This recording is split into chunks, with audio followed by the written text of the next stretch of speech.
If you spread leaks, you're a freak. This album didn't even come out until last night at midnight. Why was I fighting for my life, avoiding spoilers all day yesterday? Sympathy Is a Knife featuring Ariana Grande is going to be a religious experience. I don't want to hear that early. That being said, CHARLI XCX has dropped BRAT, and it's completely different, but still BRAT, the remix album. If you haven't seen my first reaction to BRAT, I'll be linking that in the description. But for now, let's hop in.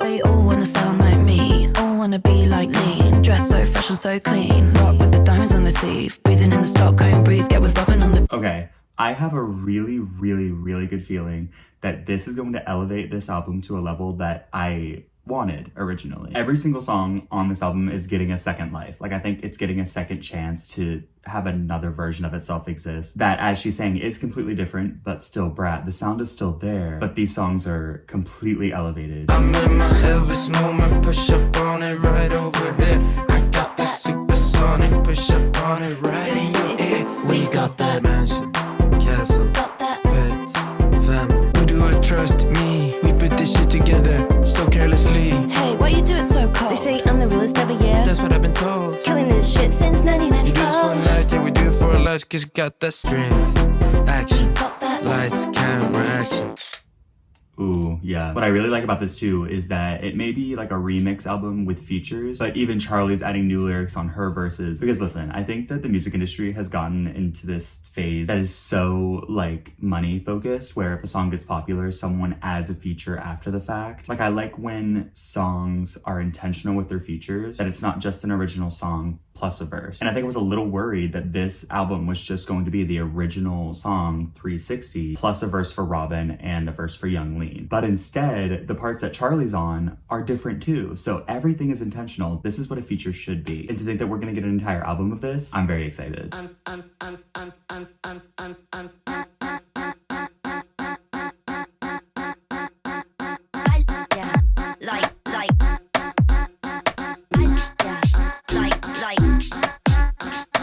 El club, BRAT, el club, el club, estoy sonando loop.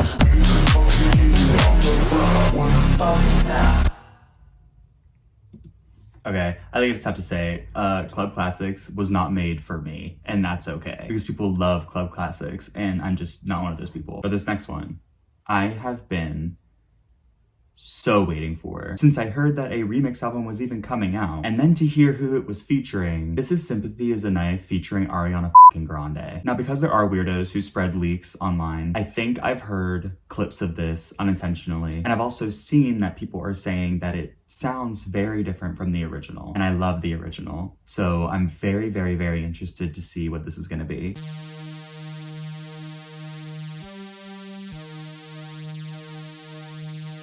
It's a knife when you know they're waiting for you to choke. It's a knife when a journalist doesn't misquote. It's a knife when a friend is suddenly stepping on your throat. It's a knife when they say that you've been doing things you don't. It's a knife when you're finally on top, cause logically the next step is they wanna see you fall to the bottom. It's a knife when you're finally on top, cause logically the next step is they wanna see you fall. It's a knife when, it's a knife when, it's a knife when all the sympathy is just a knife when, it's a knife when, it's a knife when all the sympathy. It's a knife when you know they're counting on your mistakes. It's a knife when you're so pretty they think it must be fake. It's a knife when they dissect your body on the front page. It's a knife when they won't believe you. Why should you explain? It's a knife when the memes fans hate the nice fans. When somebody says sorry, I think you've totally changed. It's a knife when somebody says they like the old me and not the new me, and I'm like, who the fuck is she? Cause it's a knife when you're finally on top, cause logically the next step is they wanna see you fall to the bottom. It's a knife when you're finally on top, cause logically the next step is they wanna see you fall. It's a knife when, it's a knife when, it's a knife when all the sympathy is just a knife. It's a knife when, it's a knife when, it's a knife when all the sympathy is just a knife. All this expectation is a knife. All the things I've said are just a noise. All this expectation is a knife. Yeah. All this expectation is a knife. I've set up just a knife. All this expectation is a knife.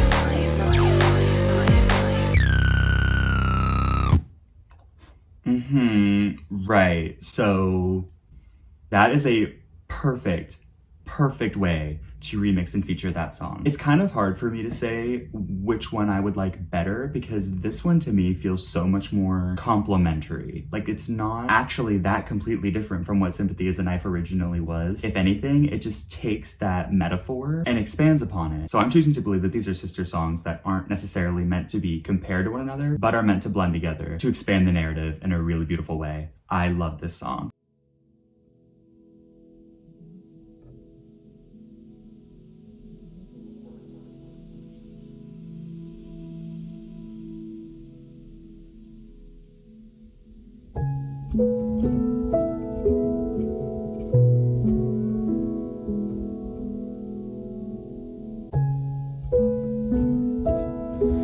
I could say something small,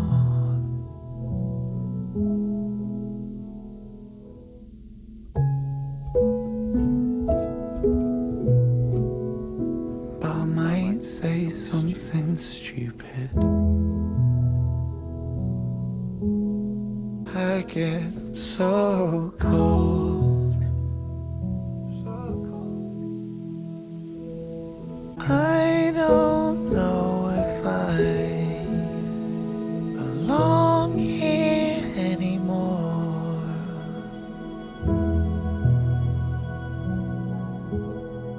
Brought in your house in a tie, putting my skin into anything. I eat a lot like a fly. I get nervous and slip away. Don't worry, it's pretty common. It happens to lots of guys. Medicine makes me a problem. I'm famous but I'm not quite.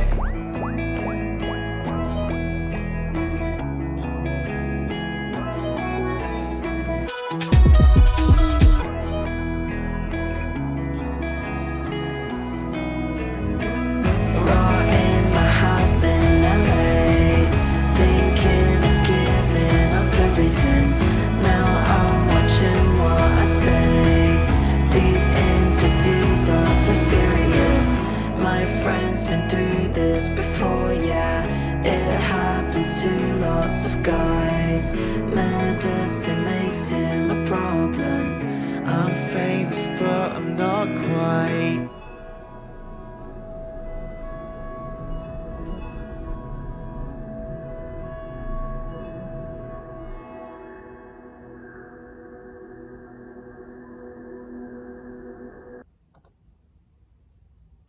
That was so f***ing cool. I don't love I Might Say Something Stupid on the original album, but I am coming back to this song on a regular basis. That is a promise. That piano, it starts out really melodramatic and then builds into this almost anxious, really pulsing beat toward the end. That, as I've alluded to in my original Brat reaction, that for Charli's narrative in this album, that beat is very, very metaphorical. It's this ongoing story throughout the album that Bring the Beat Back, I'm assuming, is about happiness and lack of anxiety, lack of depression, where you can even hear that come in toward the end of the song. You're talking about the real shit, and here comes the beat, like let's mask that, let's get out of that. But it feels like the song is fighting against that. Every time the beat comes in, it gets shut down or gets brought back to the raw piano or the raw guitar, the raw emotion. I love this fucking song.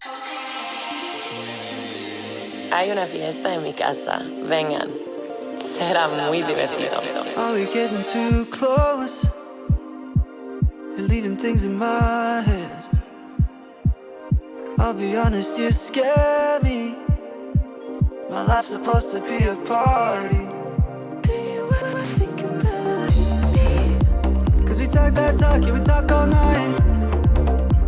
And the more I know you, the more I like you. Can you stick with me, maybe just for life? And say what's on your mind, my babe. We go back to my place. Okay, here's the plan. I wanna fly you out to Amsterdam. I gotta get her to the fuck you ain't no one else.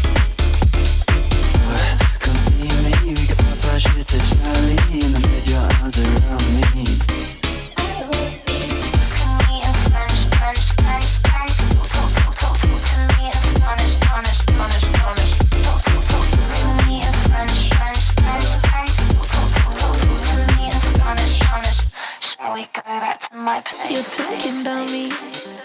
No, don't pretend that you are. Yeah, so I love Talk Talk. I never skip it. Literally top 3 songs on BRAT. End of story. When I saw it was featuring Troye Sivan, I'm like, okay, bring a little rush energy to Talk Talk and it's gonna be perfect. Now look where we f***ing are, keeping that top 3 spot, as it should. Shall we go back to my place? Okay, here's the plan. I wanna fly you out to Amsterdam. I gotta be in a hotel to fuck you and no one else. That one's gonna be hard to compare to the original though, because they have a little bit different energy and different approach. I think they are separate but similar songs. And Troye fits in so naturally on that beat. So far, I think every feature has sounded like they belong on the song, which again is exactly what I wanted from these features. Not for it to sound forced, not for it to sound like they just plopped a verse down in an already existing song. I needed it to sound intentional, and that is exactly what's coming to the table, and I'm so happy about that. Okay, real quick. This is Von Dutch, the A.G. Cook remix featuring Addison Rae. Now listen, I don't know anything about Addison Rae's music career. I'm gonna be so real. Around the time that I knew that she was like making music was when a certain clip came out that has been on my mind since I heard it. And it was Addison Rae singing a high note on Von Dutch. And then when that didn't happen, I was so confused because I love that clip. So I'm hoping that that's in this. I'm just living that life. Fun Dutch cult classic, but I still pop every time my track drops. You're jealous. I'm just living that life while you're sitting in your dad's basement. Bet you're disappointed that I'm shining. I'm just living that life. Fun Dutch cult classic, but I still pop.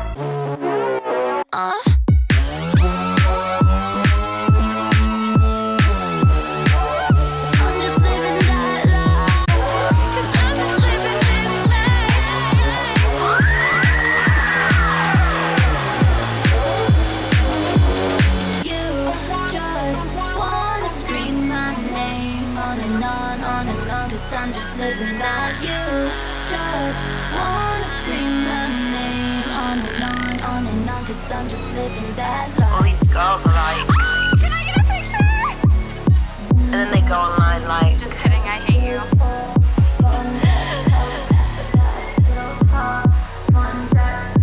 Cause we're just living that life. Okay, you know what? Let me be so completely honest. When the song was in the first half, I was not connecting with it. I was like, this is not Von Dutch. And it's not just Addison, because I don't think her voice is bad. I think it was part of Charli's performance too. And I think that Addison might have an effect on that, and let me explain. The original Von Dutch, Charli is so much louder, she's so much more bold. Her vocal performance matches the instrumental. Not only do they keep that same energetic instrumental, but this A.G. Cook remix emboldens it even more. The instrumental is so powerful and it's so big, but Charli and Addison are speaking over that, or if not speaking, then like softly singing. It's just not as bold as the vocal performance that Charli gives in the original Von Dutch. And I'm thinking that maybe that's just not Addison's style. Again, I don't listen to her music. I could be totally wrong. Let me know in the comments if I'm off base, but I'm thinking Addison's style is that like softer singing or like speak singing, and that Charli was matching that to keep it consistent. But to my ears, it doesn't blend as well over the instrumental as the original Von Dutch vocal performance does, until we got into the second half where that was kind of proven, because you get Addison like the high note first of all, but then you have her like yelling and these more powerful vocals that Charli also introduces again in the second half of this song. And I love the second half of this song. Having a powerful vocal over a powerful instrumental, done. Like, it's perfect. Fallen,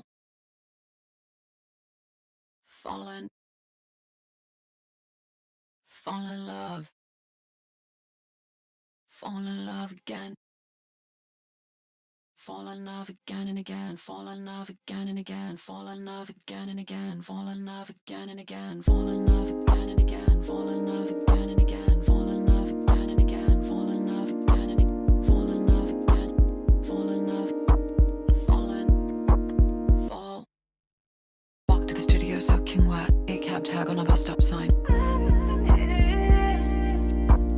Catch a face in the window pane. What's up? It's me, that's mine. Sleepyhead, cause all the fucking foxes kept me awake last night. Charli calls from a hotel bed, hungover on Tokyo time. Hey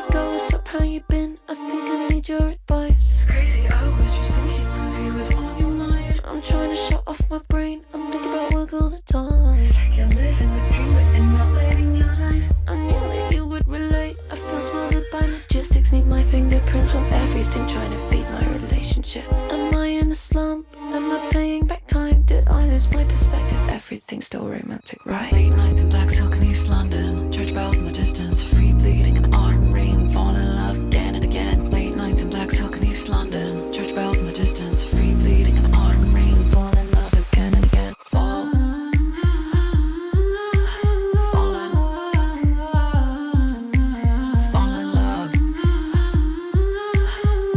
love again. Late nights in black silk in East London, church bells in the distance, free bleeding in the autumn rain, fall. Silver scratch card in the canal, romantic like £6 wine.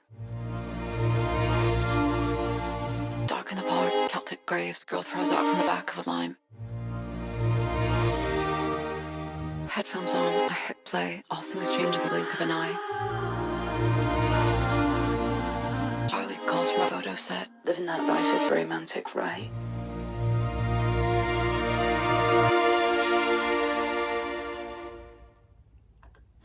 Wow. I think that the song Everything is Romantic has this like secret sad life where hidden in the lines of the narrative, it paints a sadder picture than what the song sounds like. And in this version, it very much sounds sadder. I think it took that aspect of it and completely expanded it into an entire song where it's a bit more intentional that this Everything is Romantic has a saddening connotation that you can't really hear when it's over a club beat, which is the intention of the song. And Caroline Polachek's performance on this was phenomenal. It quite literally breathed the new life into this song. I think without Caroline Polachek, this would not be as successful because she really carries the energy of this song.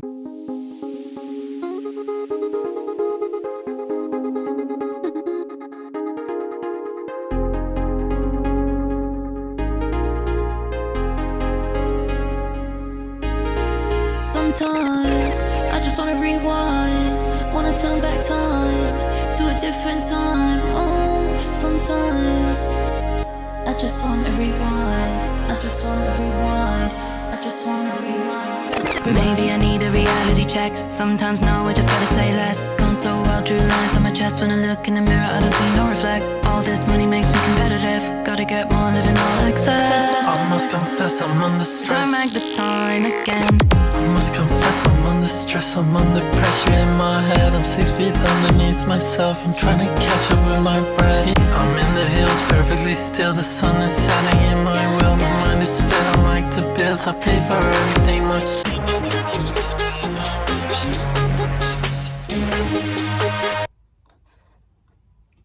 I love, like top 3 love, the original Rewind. And while I think this song continues this trend of Charlie opening the sadder narratives to these tracks, like this song does that very successfully. Sonically, I just don't like it as much as the original. And again, I think that's fine, especially when the narrative has such a focus in this one. And I really appreciate that because Rewind is another example of a song that has like a really upbeat beat, but a pretty sad narrative. And I think when you focus more on the narrative, it brings out a lot more emotion. And I think they talk about some really interesting stuff in this, but just as a song, don't love it as much as the original, and that's cool. So the next track is So I featuring A.G. Cook again. Welcome back. And I just want to take a sec to say that in my first BRAT reaction, I didn't understand the story behind this song. And since I uploaded it, I've been educated by the people in the comments about what this song is about. So thank you very much for filling me in. And now I want to take this opportunity to apologize for my reaction that could have been seen as insensitive, because I didn't know what it was about. But this song is a lot more important than I realized in my first reaction. Therefore, I want to give this version all the love and respect and attention it deserves. So let's get into So I featuring A.G. Cook.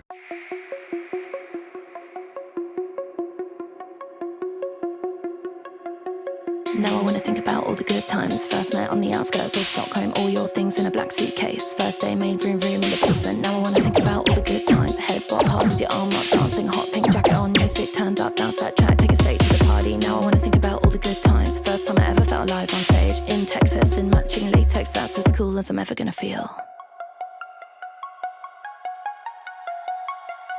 Beautiful.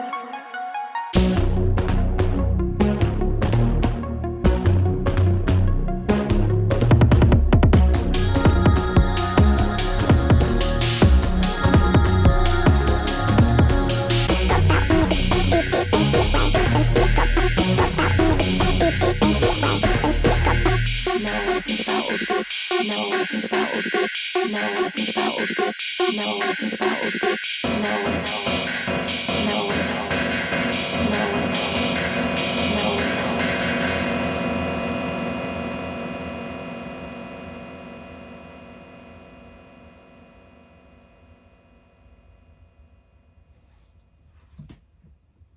Wow, that's really, really interesting. The last couple songs have taken the sadder connotated aspects of the originals and expanded upon them to make a sadder song. And I think this is so interesting that it's the antithesis of that. That So I was a very emotional song that was negatively connotated. And now she's saying in lyric, I want to focus on the good. I focused on the bad, and now I want to focus on the good memories. And I think that's really beautiful. And continuing this theme of turning these songs on their head and turning it into something completely different, but also still Brat. I think it's genius. It's so confusing sometimes to be a girl. Okay, there are two songs on here that have already come out that I have heard clips from, but haven't heard in full. One of those being Girls So Confusing featuring Lorde. So this isn't brand new to me, but I haven't heard it in its entirety, and especially within the album. Well, honestly, I was speechless when I woke up to your voice. Now you told me how you'd been feeling. Let's work it out on the remix. I was trapped in the hatred, and your life seemed so awesome. I never thought for a second my voice was in your head. Girl, you walk like a bitch. When I was 10, someone said that, and it's just self-defense until you're building a weapon. She believed my protection, and now I totally get it. Forgot that inside that icon, there's still a young girl from Essex. People say we're alike, they say we've got the same hair. It's you and me on the coin, the industry loves to spend. And when we put this to bed, the internet will go crazy. I'm glad I know how you feel, cause I ride for you, Charlie. Girl, Charlie, it's so confusing sometimes. I really hope that they're starting a movement of working it out on the remix, because we all know there are artists out there who could be making waves if they worked it out on the remix. I'm not going to talk about any artists specifically, but there's a line in this that is so insanely powerful that I hadn't heard before. It says something along the lines of both being on the same coin that the industry loves to spend. When you think about both of them being on the same coin, it's insinuated that they're on opposite sides of the coin that never see each other. But what they have in common is that the industry is using them, and having that be a way for them to mend the wedge between them, I think is really cool. I've been looking at you so long now, I only see me. I've been looking at you so long now, I only see me. I've been looking at you so long now, I only see me. I've been looking at you so long now, I only see me. I wanna know where you go when you're feeling alone. When you're feeling alone, do you only see me? I wanna know where you go when you're feeling alone. When you're feeling alone, do you only see me? When you made me so sad, so sad. And you're making me so sad, so sad. And I'm living in another country, got another girlfriend that you never met. I ignore you when I see you calling, cause I know here's something I might regret. Somebody asks me how you doing, and I make excuses and I say you're fine. I keep trying not to think about you, but I seem to think about you all the time. When you drive, you know I just wanna drive. Wow, I love this version of Apple. Again, in my last reaction, I didn't connect with Apple the way that I think everybody else does, but this version, top 5 on the album, probably. Again, these songs are just so much more narrative. Like, they're taking what I loved about the lyrics and the stories of the original, and it's almost like they're creating like a spin-off song, using those themes and those stories and creating a more emotional song from it, or at least more emotionally specific, rather than having to like read through the lines and look inward. It kind of paints it out in more of an obvious picture. But I love it. I'm having a great time.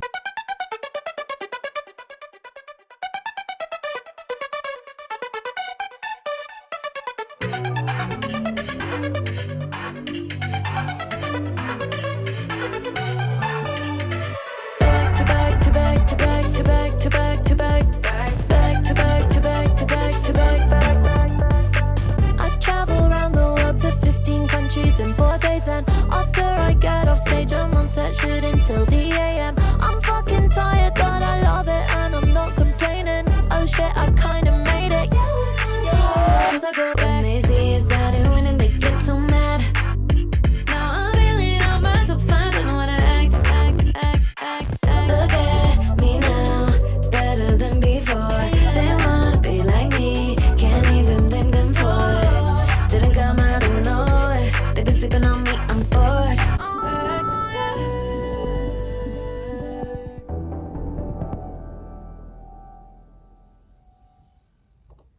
Wow, that one's interesting. This one changes the narrative entirely. Like, this is a different meaning to B2B. I mean, yeah, it still stands for back to back, but in the original B2B, it's back to you, talking about this like recycling of a relationship. But this B2B is so much more about like the successes that both she and Tinashe are experiencing in their careers right now. And I think that's really fun. Kind of similarly to how So I's connotation got changed, this song's connotation got changed. And that's really interesting. I don't think I like it as much as the original just because I am so married to the original narrative. I love that story of that song. And I know in my original reaction, I said that it sounded really repetitive. Even if it didn't take away from the song, the reality was it's a very repetitive song. I have grown to be obsessed with the repetition in that song. So I was kind of wanting that out of this one, and they went in a completely different direction with that as well. I don't think it's a bad song whatsoever. I just connect with and land with the first one a lot more naturally, I think. This one's really fun though, and I think a lot of people are really gonna love this feature.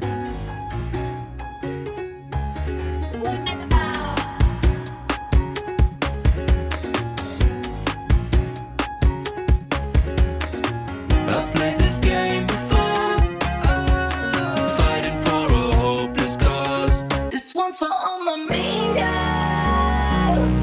This one's for all my mean girls. This one's for all my mean girls. This one's for all my mean girls. This one's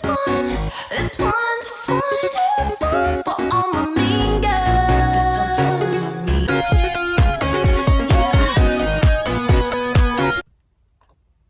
Huh.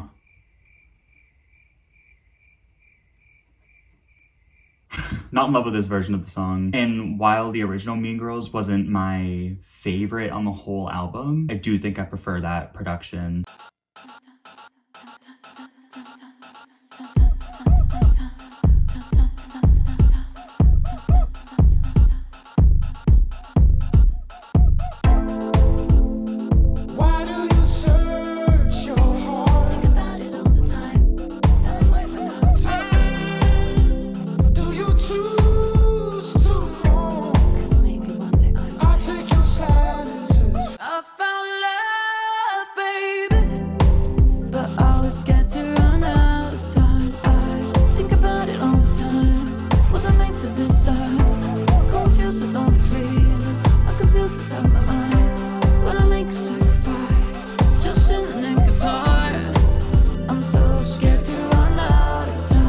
Went in a direction that I wasn't expecting. I thought they were gonna do the same thing that they did for I Might Say Something Stupid, where they really drop the energy down and completely change the instrumental and like really bring out the emotion in a really unexpected way. Especially with Bon Iver. I still don't know, I'm sorry. I really thought they were gonna bring that BPM all the way down, and it sounded like the BPM was the same. It's just that the production was a little bit slower, a bit more ethereal, you know? I think it's good. I don't know which one I would prefer over the other. I think this is another Sympathy is a Knife situation where they both complement each other really nicely.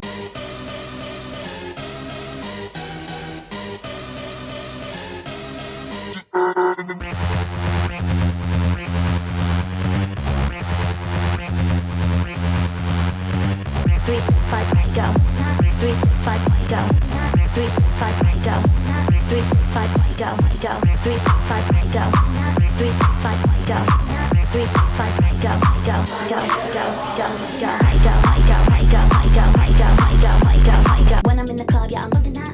When I'm at the house, yeah, I'm loving that. 365 party girl, loving that. Should we do a little key? Should we have a little line? Wanna go real wild when I'm loving that. Meet me in the bathroom if you're loving that. 365 party girl, loving that. 365 party girl, loving that. Gonna too hot when I sweat, just lick me. Touch and squeeze and the baseline hits me. Party girl, 365, 365, 365, 365, 365, 365, 365, 365, 365 party girl. Gonna keep it real, I don't like this version. I think 365 is such a perfect club song, perfect pop song. It has so much life and is so dynamic in the original. And yeah, it's like leaning more pop than it is club. And this remix is leaning way more club, like hardcore club, than it is leaning pop song. And that's totally cool. But when the pop leaning 365 is as close to perfect as it already is, and then you boil it down to a hardcore pulsing club beat beat and that's kind of all the instrumental is, I think it takes away from what 365 is. The last track on this album is Guess featuring Billie Eilish, and I have heard clips of this on TikTok, and what I was hoping from this feature is what I'm pretty sure it's going to be giving, because I did not really like Guess on the original album, but from what I've heard, I think this elevates it and brings it a new life. So let's round out this album with Guess featuring Billie. Hey Billie, you there? Don't have to guess the color of your underwear. Already know what you got going on down there. It's the lacy black pair with the little bows, the ones I picked out for you in Tokyo. I saw them when you sat down, they were peeking out. I'm gonna tell you right now, they're all I'm thinking about. I wanna try it, bite it, lick it, spit it, pull it to the side and get all up in it. Kiss it, right again, I fit it. Charlie likes boys, but she knows I'd hit it. You want to guess if we're serious about this song? Yeah, when it comes to listening to one or the other, I would definitely listen to the Billie feature. It is nice that they keep the "you want to guess if we're serious about this" song line, because this song is very unserious, and I like that they acknowledge that. But that's the BRAT remix album. I want to say this album is like pretty half and half. I think half of these songs I prefer over the original in really beautiful artistic ways, and then the other half, they go in a new direction that does give it a new life, but in a way that maybe I just don't connect with on my personal listening experience. But this album did exactly what I wanted it to do, where it wasn't just the original songs, insert a new verse for a new artist, and call it a remix album. These songs are remixed. They're different. There's new lyrics, there's new production on every single one. None of them are exactly like the original songs, and I think that is so impressive, because too often a song will get popular and another artist will hop on it and it's the same song just with a new verse. And I think that quite frankly is just a little money hungry. I hate to be the one to say it, but when it comes to a feature that's intentional, you build a song for both artists that are on it with the intention of having both artists on it. I feel like it's a little obvious when the intention of a song is only for one artist, so then the feature doesn't sound as natural on it, or they have to manipulate the instrumental for the verse for it to make sense for that artist to be on it. So there's just a lot more work that goes into trying to make money off of a song after it's been popularized in adding a new artist on it for a feature, rather than the beauty of what these songs are when they're recrafted with the intention of both artists, or more than two artists, being on the same track. This album does that really, really beautifully. Let me know you guys' thoughts in the comments, or any other music you'd like me to listen to. Thanks for stopping by, and I'll see you next time.